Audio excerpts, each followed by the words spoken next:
discuss it in the work session, but in the regular meeting you can't. You'd have to withdraw. Okay. All right.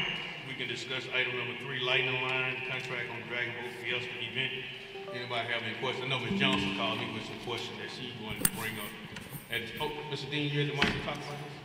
Yes, this company runs our event for us, the Dragon Boat Race downtown every summer, and they save us that money and cost every year by running the event for us downtown. Okay. It's kind of a watch as far as the city's concerned. We'd either spend it with Parks and Rec or we'd spend it this way, and this works good. Yes. Okay, Mr. Grimes? So, Brandon, how many other events do these people sponsor besides the Dragon Boats? Just this one to my knowledge. Okay. Okay. All right. So, you recommending it, Mr. Dean? Yes. Okay. I got some questions to come, and I know Ms. Johnson is not here, but I asked a question on last year. What was the turnout when we had the Dragon Boat? How many boats did we have in the race? I'm not sure right now. I can check on that, but I know last year was held in April, which is an early date, and this year's going to be in June, on June 14th. Yes. 14. Yes, So sir. we had a total of 14? June 14th. No. No. It's 14 last year. Oh, 14. Oh.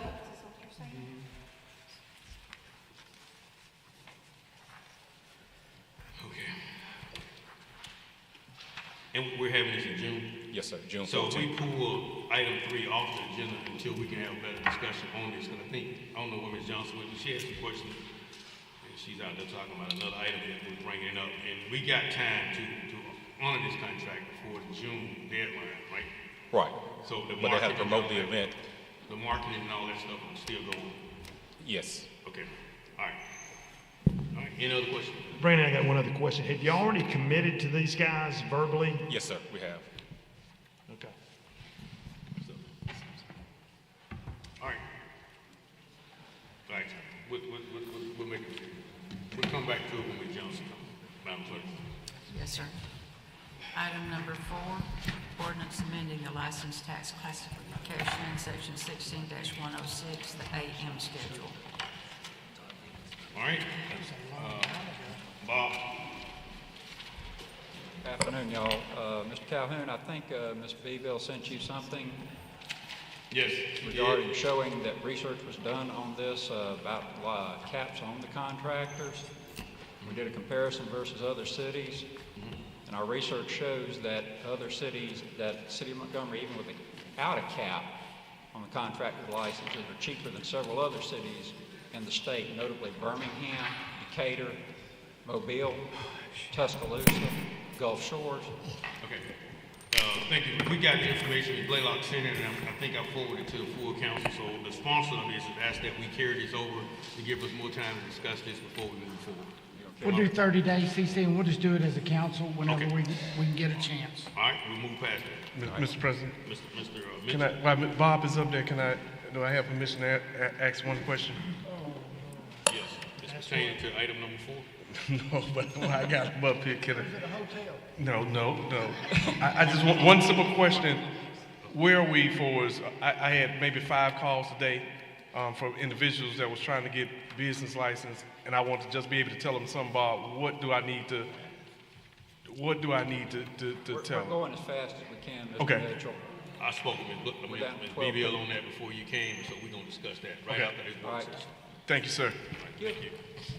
All right, item, Item 5, ordinance amending section 16-106, Schedule Y. okay, that's in with item 4, so that'll be carried over for 30 days. Item 6, resolution authorizing Mayor Reed to make application and execute documents and agreements for the AmeriCorps Senior Q4 Foster Grandparent Program continuation. All right, Mr. Reed, who's representing that?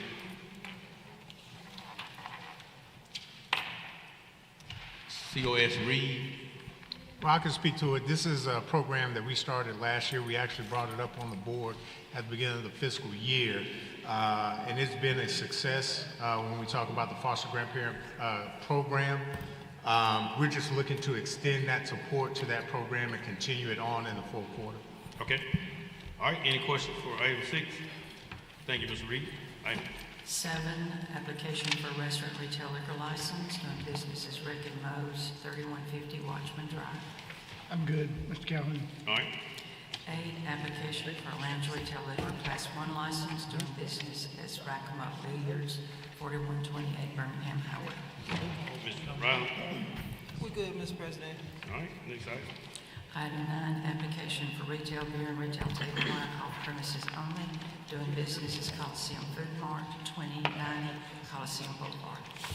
Okay, Mr. President, I just have a couple of questions I want to ask the police department when they get here. You want to ask the police department?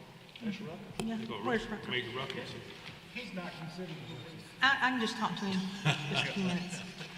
Okay, hey, you remember that Rucker when he called you? Did you hear that coming? All right.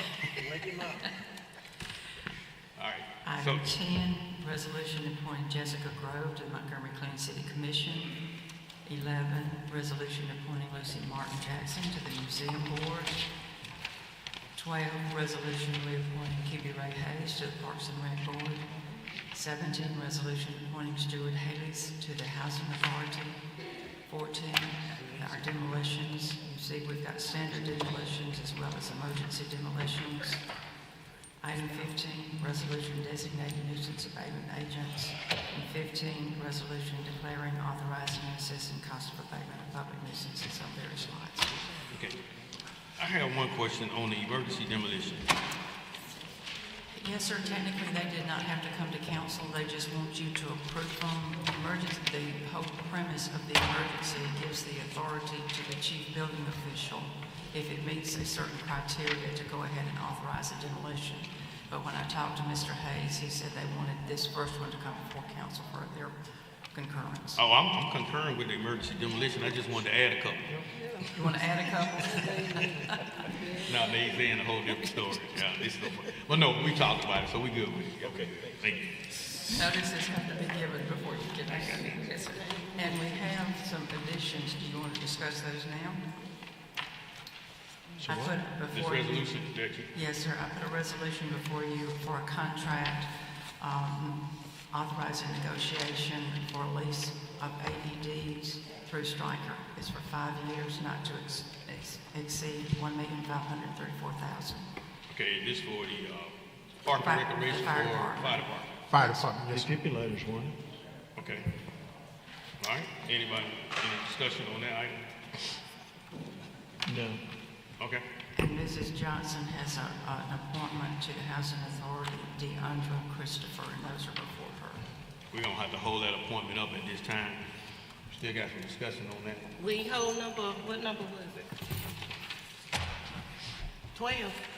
We might hold up both of them. We should. Okay, so we get that discussion. Because, the reason why I'm saying that is because one of the members of the Housing Authority Board has to be a resident. And I know it's some back and forth talking about what district should that come from. If we're gonna do it in a rotation thing, that's something that the council has to come up and say, that's how it's gonna be done. In the past, Mr. Larkin has always did from District 3 to appoint the Housing Authority. So I don't wanna get in the point where we jeopardize the Housing Authority through HUD and all the grants. So that's something that we need to talk about from amongst the council. It's gonna be a rotating device with the district that has the what we call public housing in it, and before we go forward. So it's not that I'm holding up anybody's appointment. That's something that needs to be discussed on how we move forward for the HUD, and that's something coming from the Housing Department. I mean, the Housing Authority Board and President. Yes, sir. So that's something that we got to get clear. Thank you. All right. So I'm not the bad guy. Tonight. All right. Anything else from the council? Oh, I go, No, go ahead. no, go ahead. No, If I I've been- start at 1, I'm not gonna make it to 6. Now, I've been worn out by a couple of people. Who do we complain that people that leave their trash can on the street and they just carry the trash down to the street, they never bring it back to the house, and the wind blew it all over, got several of them blown on one street, and the people say, well, our street's covered in trash because they never bring their trash back. Where does that call go? They've been calling 311. So you tell me who, Kippy, y'all went It for went it? to the right place, the council member. Huh? It came to you. That's the right place. Yeah, you're right. So now I want to know who goes out and tells these people get the trash can out, or who is that? Well, It falls under the authority of the sanitation department because it's in that section of the code that they're supposed to put it out. by 7 a.m. and then return it back by 7 p.m. Oh, they're leaving it out all the time. I went on the street, and there's 6 or 8 on one street, and they got blown around Saturday night, and trash got slung everywhere, so. I don't know that there's a stipulation for them to give a citation other than just to say something to them about it. No, it's not. No, there's no ordinance that said, I don't believe, I mean, Brenda, you can tell me, I don't believe there's an ordinance that says you can't put your trash can out by the street for any particular point in time. It's just, No, so there is. There In is. the code, they're supposed to put it out by 7 a.m. and then return it to your property by 7 p.m. okay, so once again, we're back to enforcement. And who's paying for the enforcement? Because I can have sanitation not pick up trash on curbside on Wednesdays and go out and enforce people not putting their trash cans.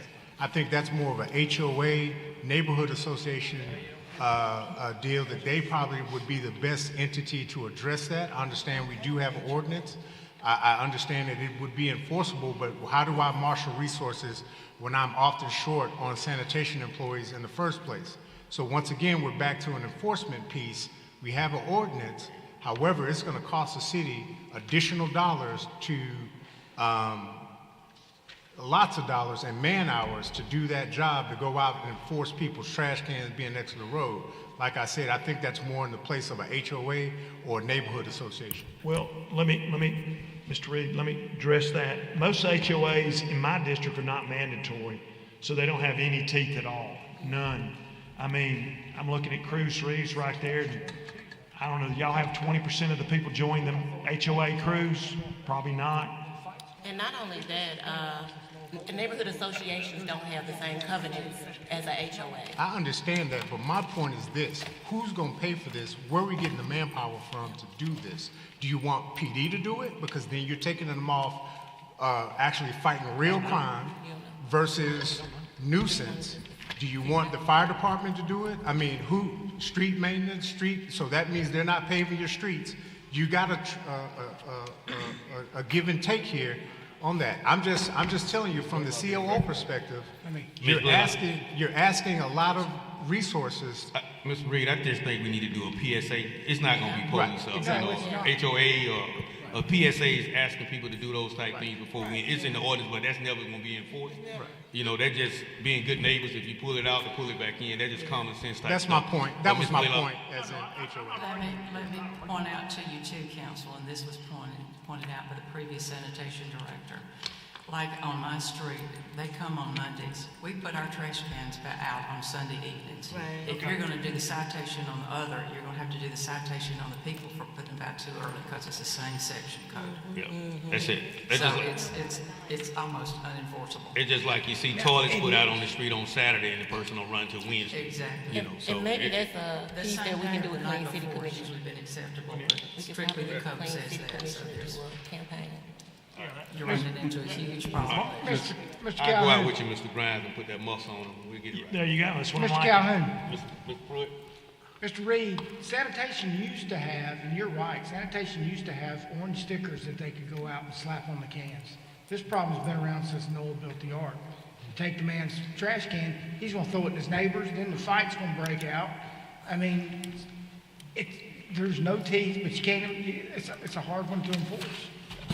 All right, Mr. Mitchell? Mr. President, we had some questions about the occupational tax when it was brought up. Occupational tax was originally brought from the mayor in November of 29. We talked about it for 2 months. We actually put it on the agenda on January the 7th. 2019. So we actually put it on the agenda January the 7th of 2020. We did not even vote on that, that resolution till February the 18th. So we carried that thing. Somebody said that I was wrong, said that we carried that thing over 3 times. We actually was introduced to it in November of 2019. And we tabled it. We did not make a resolution until January the 7th. Somebody told me I was wrong. We did not carry that thing over. We carried it over at least 3 meetings. And we did not vote on it until February 18th. And if we would have passed it in January, I would have to ask legal, was it anything that the legislator would have been able to do after we had passed it and put it into play? Or if it was passed and we put it into effect. Legally, with the legislator been able to come back, but we did carry that thing over 3 times. Somebody told me I was wrong. Ms. Blaylock, am I right? When did we first? I have not checked that. You told me to pull Oronde, those ordinances, and I did not get a chance to. let me just say how it is. The Greenville guy was gonna stop it no matter what, okay? It didn't matter what. He had the power to stop it. But That's Charlie, why but my argument, whether they were gonna stop it or not, at the time, Mr. President, we still carried it over 3 times. Well, We did, but somebody told me I was wrong. We didn't carry it over, and we did. Are we willing to bring it back up for discussion now? I think we're in the proper way. If we want to fight the occupational tax, we have to fight it in court, and I think that's something that the city is pursuing or looking at.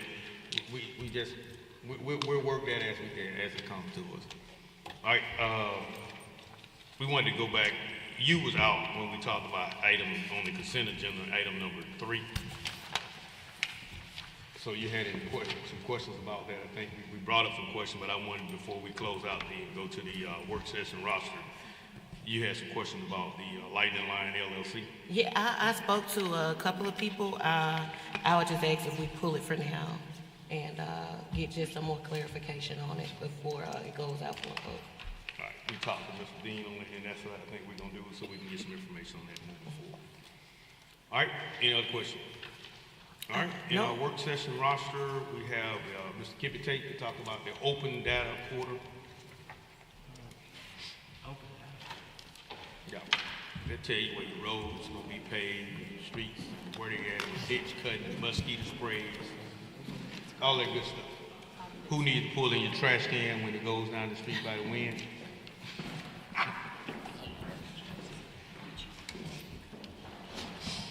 Good afternoon, Council. Good afternoon. I am here with some very exciting news. As you can tell, I have some wonderful, talented ladies with me tonight, and what we're going to discuss with you is our open data situation and the solution that has been brought forward. So we have a short presentation that we hope will interest you as we bring forth the new open data and before we bring it online. But a couple of things that I need to explain to you real quick. The GIS component of the city of Montgomery reports to the PIPE, and at this time we have made the decision to centralize that function. So right now that function is centralized under the supervision of Ms. Tracy Williamson. And Tracy will take you through the rest of the presentation. This is impressive. Good afternoon. Good afternoon. Good afternoon. Good afternoon. I work with Kippy as the operations manager for PIPE, and I'm responsible for ensuring that our developers and investors encounter a seamless experience when dealing with the city. As part of that, in December, we started getting a couple inquiries from Meta and the State 911 about the reliability of the data we were publishing through our open data portal. We made a commitment on that day, which led us to the search for our newest GIS member. Nita Jackson is our GIS manager. She took this assignment in February, and in less than a month, Nita, along with senior analyst Haley Nah, not only updated the system, but also built a better, more advanced portal. This new portal includes features such as 911 call data, story mapping, and ready to download or print maps. But most importantly, it includes enhanced features that we can't necessarily see, such as long-term sustainability, room to grow with our future plans, data collection standards to ensure responsibly sourced clean data, and programmed automation to keep the portal up to date with minimal room for human error. And thanks to these ladies' dedication, next week we're going to publish a portal that we can all be confident will provide reliable data for staff, citizens, and investors. Nita and Haley have prepared a short video they'd like to share with you before going public next week.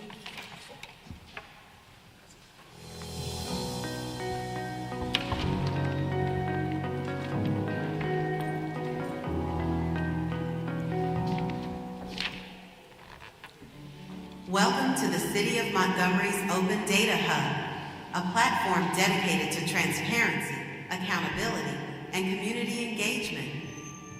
Here you can access and explore a wide range of public data analyze interactive maps, and develop innovative applications to support a smarter, more connected Montgomery. Before diving into the new template, this is the Open Data Hub we have been using until now. However, due to outdated data, an aging design, and limited user-friendliness, it has not been the most effective tool for accessing and utilizing city data. With that, we envision a new format, marking a rebirth of our Open Data Portal, where users can now access up-to-date information through an improved user-friendly interface. This enhanced platform offers better navigation, modern design, and more interactive features, making it easier to explore and utilize city data effectively. Explore applications. The City of Montgomery's Open Data Hub categorizes information into 5 key areas: economic development, public works, public safety, public information, and open finance. These categories provide valuable insights into the city's growth, infrastructure, safety, public resources, and financial transparency. In the following sections, we will explore in more detail. City of Montgomery at a glance. The City of Montgomery at a glance section provides an overview of key demographic and statistical data about the city. Here you can explore up-to-date population figures, economic indicators, and other essential insights into Montgomery's community and development. Browse by category. You can also browse data by thematic category on our Open Data page, allowing for easy access to relevant information. We will explore this feature in more detail later. Explore digital maps.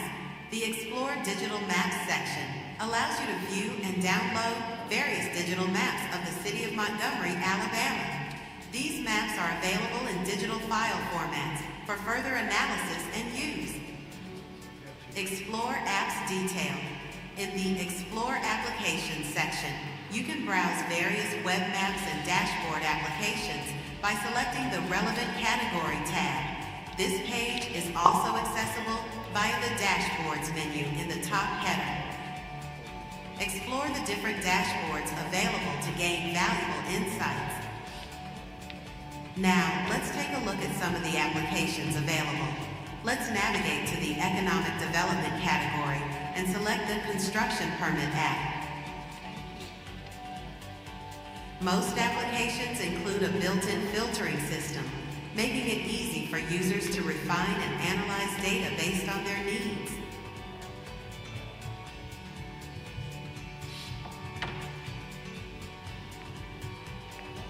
Many more applications are available on the new Open Data Hub, with even more to be released in the future. By clicking the Open Finance button, you will be redirected to the newly developed Open Data Finance page, where you can access comprehensive financial transparency data. This page is also accessible through the top menu for easy navigation. Browse by category by clicking the Browse by Category button located below the City at a Glance section. You can access the Open Data platform. Similar to the applications, the data is categorized into 5 key areas for easy navigation. You can also use the search bar to find specific data sets. With these enhanced features, the new Open Data Hub empowers residents, researchers, and decision makers with easy access to valuable city data. Explore the platform and discover how data can drive insights and innovation for Montgomery's future.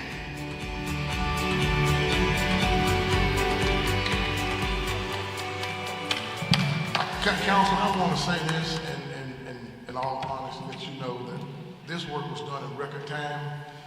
And believe it or not, this is very valuable information, as the video said, for our citizens, our investors, people who are interested in Montgomery. And I just want you to know the hard work that Tracy, Nita, and Hallie did in record time. And I want to give them a big applause. any questions, guys? Any questions? Thank you very much. Wait, I got a question. So do we have a flood map we can get to for the city, Kippy? Flood map or topo map so we can see elevation somewhere? Yes, sir. It's, Oh, right now, it wasn't published yet, but we can add that. okay. And one last question, it is mobile friendly, right? Because that was one of the issues we had with the last portal. It wasn't really mobile friendly. So this one is mobile friendly. This platform is really Esri-based platform, is really web-based, but we're trying to configure it as a mobile-friendly, hopefully soon. So we're still trying to figure that out. Okay. And can you send us the link? Could she send us the link? Speak into your mic. Can you just send us a link? It's on the city website. It will gonna be live. So if you open, yeah, but we can send you the link. But I'd like that. If we open, if we're gonna live this one, when you open Montgomery Open Data, it will directly pop up. Perfect, thank you. Any other questions? Thank you, Ms. Tate. Thank you very Tiffany. much. All right. All right. Anything else, Ms. Malcolm?